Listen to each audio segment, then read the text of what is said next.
Hola, ¿qué tal? Yo soy Oscar y bienvenidos a la Pizarra de Ciencia. El día de hoy les traigo la segunda parte en el curso de relatividad especial. Yo sé que me tardé un poco, pero lo prometido es deuda, así que aquí está la segunda parte para todos aquellos que la estuvieron pidiendo. Recapitulando un poquito lo que hicimos en la lección uno vimos postulados de Einstein y dos efectos que vamos a ver conforme avancemos en el curso, que es la dilatación del tiempo y la contracción de la longitud. Más adelante veremos de dónde salen estos efectos. Sin embargo, lo que tenemos que hacer en la lección del día de hoy, lo que vamos a ver en esta lección, es la relatividad clásica. ¿Por qué clásica? Eh, para entender la relatividad especial, primero tengo que entender la relatividad clásica. ¿De acuerdo? También se le conoce como relatividad galileana.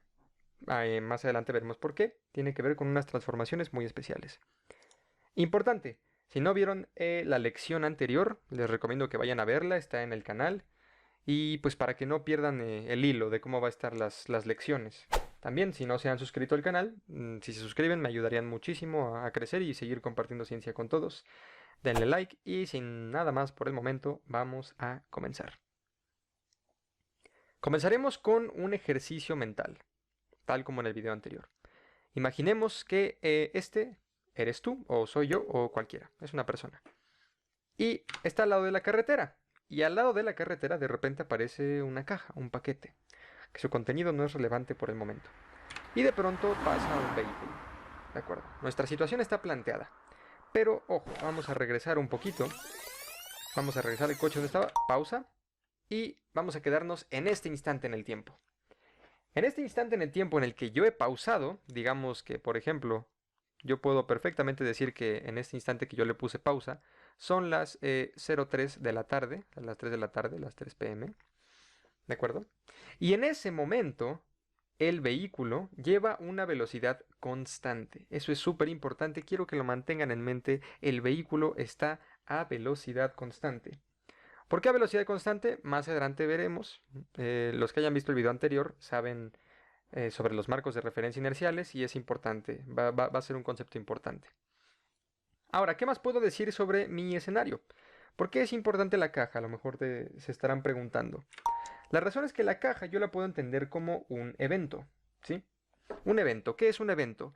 Algo que tiene posición en el espacio, ¿sí? Tiene una ubicación y, también tiene un momento específico. Es decir, sus coordenadas son espacio y tiempo. Ejemplo, yo puedo decir que la caja está a 3 metros de la personita y la caja se encuentra a las 3 de la tarde. De esa forma he especificado su posición en el espacio y su momento en el tiempo. Espero que eso se haya entendido. Ahora lo que vamos a hacer para meter un poquito de formalismo, a la persona le vamos a llamar O, observador O, ¿de acuerdo? Y al vehículo le vamos a llamar observador O'. ¿Para qué hemos hecho esta distinción? Lo que vamos a hacer a continuación es preguntarle a cada uno la posición y el momento en el que está la caja. Vamos primero a preguntarle al observador O, es decir, a la personita. Si yo le pregunto a la personita, oye, ¿en dónde y cuándo está la caja? Pues la personita me podría primero decir, no, pues está en el tiempo en el que me encuentro, que podría ser las 3 de la tarde, las 4 de la tarde, ¿no? Un momento en el tiempo. Está a las 3 de la tarde y está en la posición X, Y y Z. Aquellos que ya hayan llevado un poquito de física y vectores sabrán perfectamente que para especificar la posición de un objeto necesito X, Y, Z en 3 dimensiones, ¿no? Entonces esta fue la respuesta que me dio el observador O. Muy bien, gracias observador O. Ahora vámonos con el observador O', es decir, la persona en el vehículo. Vamos a preguntarle, oye, ¿en dónde está la caja en el espacio y en el tiempo? La personita me va a decir, no, pues yo también estoy a la misma hora, ¿no? Entonces la T va a ser la misma. Sin embargo, desde mi punto de vista, pues la caja tiene otra posición, ¿no? Entonces este señor me va a decir X', Y' y Z', es decir, otra posición. Se han puesto las comillas para que se entienda que esas coordenadas son diferentes de estas. Sin embargo, hagamos mucho énfasis en que a la T no se le aplicó ningún tipo de comilla ni nada. Es decir, es la misma T. Esto es muy importante. ¿Sí? En la relatividad clásica, los tiempos desde donde los midas son iguales. Ya más adelante veremos si esto realmente es verdad. Ahora, ¿cómo puedo relacionar estos dos sistemas, estas dos respuestas que me dio cada uno de los observadores. La respuesta formal es mediante una transformación. Más adelante veremos qué es una transformación, ¿sí? Pero en resumen, con una transformación yo puedo pasar de las coordenadas del observador O a las coordenadas del observador O' y viceversa, ¿sí? Hasta aquí espero todo esté muy claro. Y lo que vamos a hacer ahora es plantear la siguiente pregunta, que es súper importante. ¿Las leyes de Newton se cumplen para ambos observadores? Quiero que lo piensen un momento. Pónganle pausa al video si necesitan pensarlo un poco.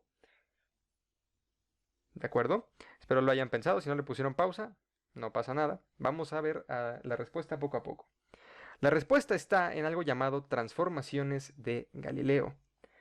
Primero que nada vamos a derivar una transformación de coordenadas, es decir, vamos a buscar una forma de relacionar la respuesta que nos dio el observador O, la respuesta X, Y, Z, con la respuesta que nos dio el observador O', es decir, X', Y' y Z'. Vamos a buscar algo que relacione esas dos coordenadas. Posteriormente, vamos a buscar una relación entre las velocidades que mide cada uno. De acuerdo al observador O, la persona que está parada, pues la caja tiene una cierta velocidad, ¿no? Desde su punto de vista podría ser 0, por ejemplo. Pero la persona que está en el coche, como el coche se está moviendo, desde su punto de vista la caja en realidad pues se está moviendo, ¿no? Entonces eso va a ser interesante. Vamos a ver cómo pasamos de una velocidad, perdón, a otra. Y por último, vamos a hablar un poquito de la matemática que necesitamos para entender lo que vamos a ver. Necesitamos un poquito de derivadas, es decir, necesitamos saber un poquito de cálculo diferencial. No te espantes si no te acuerdas de las fórmulas, lo vamos a hacer todo aquí paso por paso, así que sin ningún tipo de problema. Lo que sí, de hecho eso ya se vio, necesitamos saber un poquito de vectores. Asumiré que si estás viendo un video de relatividad especial es porque te interesa la física, sabes un poquito de vectores y pues no habrá tanto problema por ahí. Ahora sí, sin nada más que decir, vamos a comenzar con un pequeño repaso de la segunda ley de Newton. Para esto, supongamos que yo tengo una caja situada en algún lugar, ¿no? Y a esta caja yo le voy a querer aplicar una fuerza. ¿Qué fuerza le voy a querer aplicar? Pues alguna, ¿no? Que yo voy a nombrar simplemente, nombrar simplemente como F. Recordemos que a los vectores les ponemos una flechita arriba para especificar que son vectores. Importante, al yo aplicarle una fuerza a este objeto, eso me va a generar una aceleración en la misma dirección de la fuerza. Una aceleración que también es un vector. Ahora, desde hace muchísimo tiempo, un señor llamado Isaac Newton nos dio una descripción matemática para esta situación. Primero que nada, yo necesito conocer la masa de esta caja. Entonces esta masa va a ser m por el momento. ¿De acuerdo? Y la ecuación, la relación matemática que dio Isaac Newton, conocida como la segunda ley de Newton, me dice que la fuerza es igual a la masa del objeto al que le aplico la fuerza por su aceleración. Importante, aquellos que ya hayan llevado un poco de física general sabrán que la aceleración no es otra cosa que la derivada, primero vamos a poner la masa, pero la aceleración es la derivada de la velocidad del objeto con respecto del tiempo, es decir, cómo cambia la velocidad en el tiempo, ¿sí? Hasta aquí espero todo esté sencillo, incluso si no sabes nada de cálculo diferencial, basta con decir que esto lo único que está haciendo es calcular cómo cambia la velocidad en el tiempo. Entonces, esto es lo que conocemos como la segunda ley de Newton, una de las relaciones, una de las leyes más importantes de la física. De acuerdo, ya que hemos hecho un pequeño repaso de la segunda ley de Newton, vamos a regresar tantito a nuestra situación experimental y vamos a hacer unos pequeños cambios de notación para ser un poco más prácticos. ¿Qué vamos a hacer? Primero que nada vamos a deshacernos del paisaje, está bonito y lo que sea, pero necesito ser más práctico. ¿De acuerdo? Ya hemos regresado al pizarrón. Ahora lo que vamos a hacer es, en lugar de una personita, voy a representar las coordenadas que mide esta personita. Es decir, un eje de coordenadas, ¿no? En este caso, en 3 dimensiones. Son coordenadas cartesianas, X, Y y Z. Y lo mismo voy a hacer con el vehículo. Hacemos así. Y listo. Importante, he mantenido la velocidad. ¿Por qué? Porque si el coche se está moviendo a una velocidad constante u, eso significa que el marco de referencia que mide el coche también se está moviendo a velocidad constante u. ¿De acuerdo? Ahora, ¿por qué está la caja aquí? Porque la caja es nuestro evento, no puedo dejar fuera el evento, sino que estamos midiendo. Vamos a mover la caja cerca de los marcos de referencia y de nuevo, para ser prácticos, vamos a cambiar la caja por simplemente un puntito. Ahora comenzaremos con el cálculo y para ello pues necesito un poco más de espacio. Hagamos toda nuestra situación un poco más pequeña y yo voy a hacer la siguiente pregunta. ¿Cuál es la ubicación desde el punto de vista del observador O de la bolita? ¿Cuál es la ubicación? Primero que nada, notemos que los ejes Z y Y están alineados, ¿sí? Es decir, tienen la misma altura. Notemos que el eje Z, tanto Z como Z' tienen la misma altura. Y lo mismo para Y y Y'. Entonces yo voy a asumir que Y es igual a Y'. Es decir, no hay cambio en la coordenada Y, ¿sí? Así lo definí yo. Así fue como dibujé la situación y esto es para hacer los cálculos más sencillos.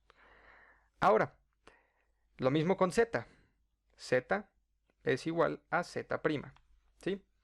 De nuevo, esto es solo para simplificar los cálculos. Si por ejemplo el marco de referencia estuviera por acá, esto fuera O', pues entonces sí cambiarían las cosas. Sin embargo, como están a la misma altura los ejes Y y Z, puedo decir que Y es igual a Y' y que Z es igual a Y'. Espero eso quede claro. Ahora, importante, el eje X no es lo mismo, el eje X no está a la misma altura. Entonces los ejes X no son iguales. ¿Cuál es la relación entre lo que observa el observador O y lo que observa O'? Vamos a ver, primero, desde el punto de vista de O', este objeto va a tener una coordenada aquí en Z', una coordenada en Y, pero más importante aún, una coordenada en X'. ¿De acuerdo? Y vamos a concentrarnos en esa coordenada en X'. Entonces vamos a ignorar de momento Z y Z'. ¿Por qué? Porque ya vimos que son iguales. Y ahora voy a preguntar, ok, esto de aquí hacia acá, esto es X'. Eso está muy bien, ¿no? Yo sé que esa distancia es X'. Pero ahora, si yo le pregunto a O cuál es la distancia total desde su origen hasta donde está la bolita, pues él tendría que medir toda esta distancia, ¿no? Y sumarle esta distancia. ¿Cómo es que yo sé cuál es esta distancia? La respuesta es muy sencilla. Yo sé que O' completito se está moviendo a velocidad constante u, ¿no? Y lo que yo sé de mis clases de física general es que la velocidad siempre es igual a la distancia sobre el tiempo. Esta distancia es la que yo quiero. Esa distancia es mi signo de interrogación. ¿Cómo lo obtengo? Es un simple despeje, es muy sencillo. Basta con que yo escriba D es igual a, si T está dividiendo, va a pasar multiplicando. Entonces yo voy a tener U por T. Importante, lo único que habría que especificar aquí es que U es un vector y D también lo es. Listo. Con esto yo he obtenido una expresión para la distancia a la que se encuentra la bolita desde el punto de vista de O. Entonces, en lugar del signo de interrogación, yo puedo poner aquí perfectamente que esta distancia es U por T. ¿De acuerdo? Y de esta forma yo he encontrado algo bien interesante. Desde el centro de O, o sea, desde el origen de O, hasta donde se encuentra la bolita acá, ¿cuál es esa distancia? Pues esa distancia es UT más X'. Entonces, la coordenada X que mide O es UT más X'. Esto que está aquí es súper importante. Esto es lo que se conoce como las transformaciones galileanas de coordenadas, ¿sí? Ahora, más curioso aún, yo puedo tomar estas relaciones y escribirlas en términos de las coordenadas primadas. Entonces, en el caso de y igual a y', pues no voy a hacer absolutamente nada. Simplemente voy a voltear, ¿no? Y' es igual a y. Con z lo mismo, z' es igual z' es igual a z. Pero en donde sí voy a tener que hacer un ligero despeje es en esta. Yo quiero que la ecuación quede en términos de x'. ¿Qué le estorba? Pues le estorba ut. ¿De acuerdo? Ut está sumando. ¿Cómo pasa? Restando. Simple. Por lo tanto, x' va a ser igual a x menos ut. Y esto son las transformaciones galileanas en su forma canónica. Canónica significa que así es como normalmente las escribimos. ¿De acuerdo? Estas relaciones son súper importantes. ¿Por qué? Primero que nada vamos a escribirlas de una forma más bonita, no con mi letra fea. Pasemos para acá, aquí las tengo ya bien escritas. Y lo importante es lo siguiente.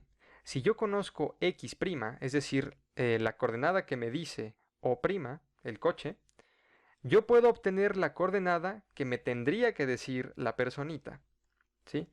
Siempre y cuando yo conozca la velocidad con la que se mueve el coche, ¿sí?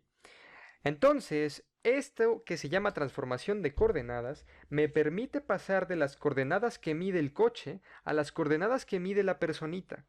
Eso es lo principal. ¿De acuerdo? Ahora vamos a pasar a algo más interesante, porque esto no es lo único que yo puedo hacer con estas transformaciones. Yo puedo obtener una transformación de velocidades. ¿Cómo hago esto? Si recuerdan, yo mencioné que la velocidad, perdón, que la aceleración es la derivada de la velocidad. Pero si ya llevaron física general, sabrán perfectamente que la velocidad es la derivada de la posición. ¿De acuerdo? Entonces, a partir de estas transformaciones de Galileo, de las coordenadas, yo puedo obtener una transformación de velocidades. ¿Cómo? Voy a derivar cada ecuación con respecto del tiempo. ¿De acuerdo? Entonces, si yo derivo esto con respecto del tiempo, eso me tendría que dar la velocidad en x', ¿sí? Es decir, la velocidad que mide la persona que va en el coche. Entonces vamos a escribirlo por acá abajo. La velocidad en el eje x que mide O', es decir, que mide el coche, va a ser igual a la derivada de x' con respecto de t, del tiempo. ¿De acuerdo? Ahora, lo único que tengo que hacer para resolver esta derivada es sustituir x' por su valor, que es x menos ut. ¿Sí? O sea, esto va a ser la derivada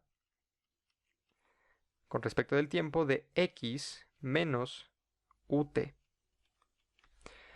Los que ya lleven cálculo, los que ya hayan llevado cálculo diferencial, verán que esto es pues, muy sencillo.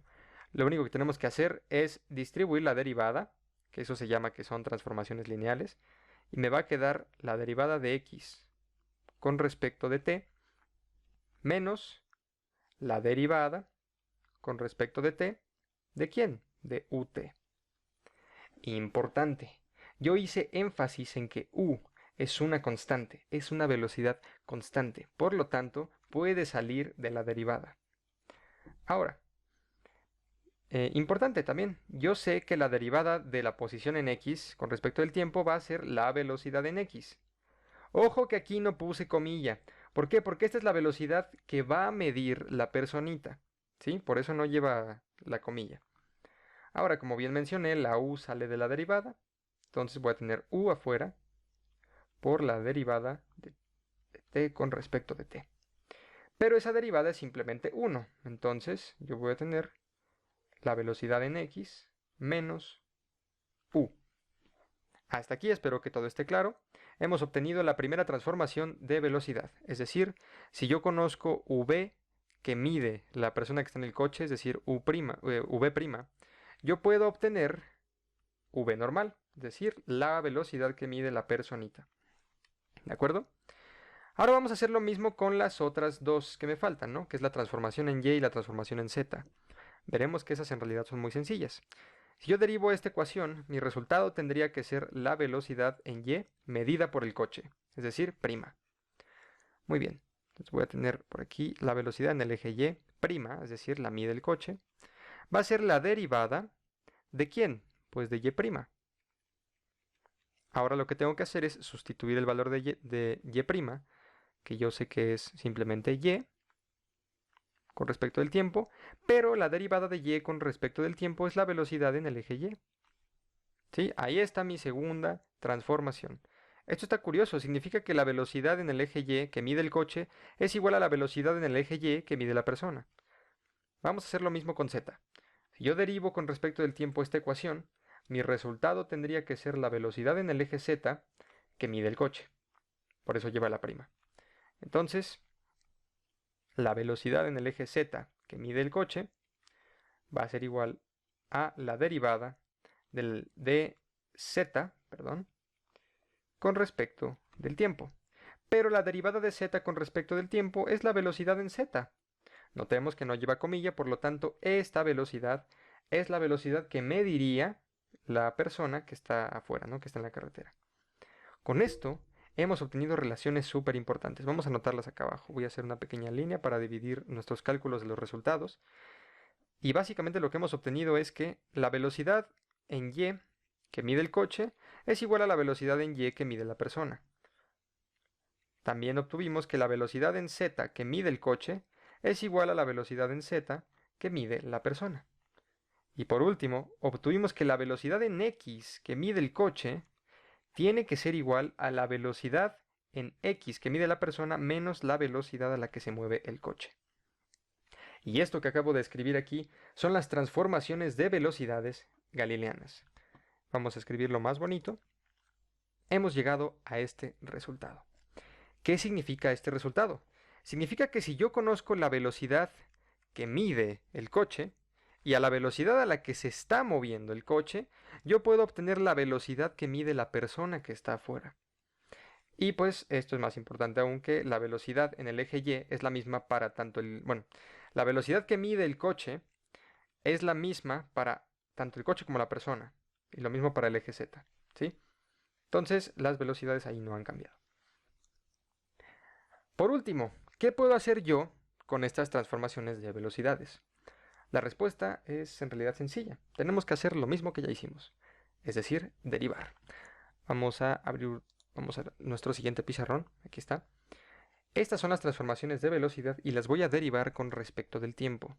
Como mencioné bien antes, lo voy a poner acá arriba, la derivada de una velocidad con respecto del tiempo es igual a una aceleración.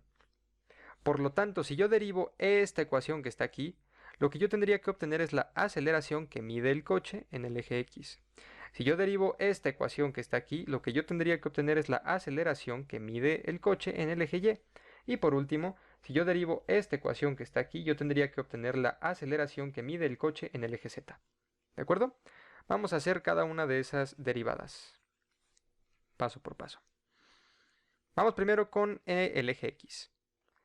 Yo sé que la aceleración que mide el coche en el eje X, pues va a ser simplemente la derivada de la velocidad que mide el coche en el eje X. ¿Ok? Ahora yo sé que la derivada, que v' en X, es esto que está aquí. ¿De acuerdo? Entonces basta con que yo escriba la derivada con respecto del tiempo. ¿De quién? De v en el eje X menos u. ¿Sí? Muy bien. Ahora, yo sé que las derivadas son transformaciones lineales. Eso que suena como chino significa que yo puedo distribuir. Entonces tendré la derivada de la velocidad en x con respecto del tiempo menos la derivada de la velocidad que lleva el coche con respecto del tiempo. La primera derivada es simplemente la aceleración en el eje x, la aceleración que mide la persona. Entonces esto es a sub x. De nuevo, hago énfasis en que esta es la aceleración que mide la persona, por lo tanto no lleva comillas. Luego, u es una velocidad constante, es decir, no cambia en el tiempo, siempre es la misma. Por lo tanto, esa derivada es simplemente 0, se cancela. Por lo tanto, mi resultado es solamente la aceleración en x. De acuerdo, vamos a hacer lo mismo con las otras dos ecuaciones, y va a ser un poco más sencillo. Yo sé que la aceleración que mide el coche en el eje Y tiene que ser la derivada de la velocidad que mide el coche en el eje Y con respecto del tiempo. Ahora, de acuerdo a las transformaciones galileanas, yo sé que la Vy' es Vy. Entonces voy a tener la derivada de Vy con respecto de t. Y yo sé de mis cursos de física general que eso es simplemente la aceleración en y. La aceleración que mide la persona, por eso no lleva comilla, ¿sí? Y vamos a hacer lo mismo con el eje Z. Yo sé que la aceleración que mide el coche en el eje Z tiene que ser la derivada ¿De quién? De la velocidad que mide el coche en el eje Z con respecto del tiempo. Pero ¿quién es la velocidad que mide el coche en el eje Z? Pues es la misma velocidad que mide la persona, de acuerdo a las transformaciones de galileanas de velocidades. Entonces, yo voy a tener que la derivada de v'z es lo mismo que la derivada de vz con respecto del tiempo. Pero yo sé que esto nuevamente es la aceleración en el eje Z. Entonces, esto va a ser a sub z. Nuevamente, no lleva comillas, es la aceleración que mide la persona. ¿De acuerdo?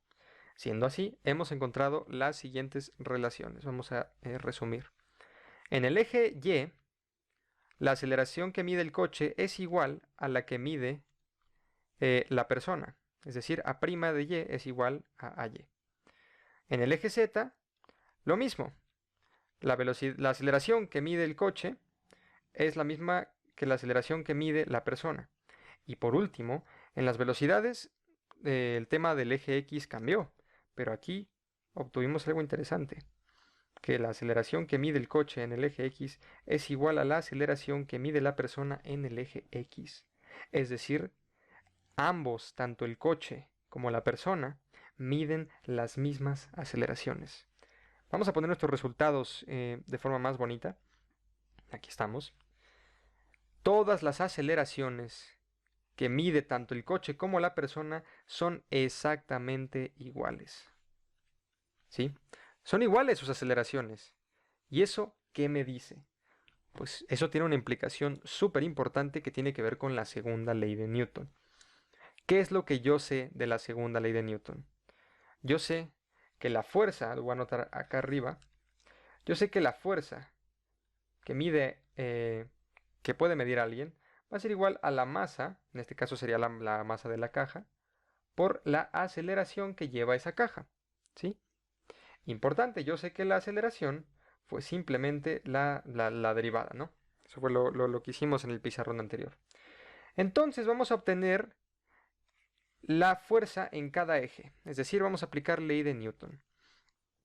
La fuerza que mide la persona, perdón, la fuerza que mide el coche en el eje X va a ser la masa de la caja por la aceleración que mide el coche en el eje X.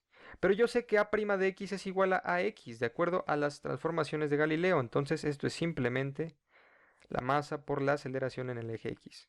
Pero la masa por la aceleración en el eje X, de acuerdo a la segunda ley de Newton, es F en X. Ya no lleva comilla, ¿sí? Muy bien, ahí está nuestro primer resultado. Vamos con la segunda ecuación. Ahora yo quiero la fuerza que mide el coche en el eje Y. Esto va a ser igual a la masa de la caja por la aceleración que mide el coche en el eje Y. Pero de acuerdo a estas transformaciones de aceleraciones, yo sé que A' en Y es lo mismo que A en Y. Y M por A en Y, de acuerdo a la segunda ley de Newton, es la fuerza en Y. Y lo mismo va a aplicar para el eje Z. La fuerza que mide el coche en el eje Z va a ser igual a la masa de la caja por la aceleración que mide el coche en el eje Z.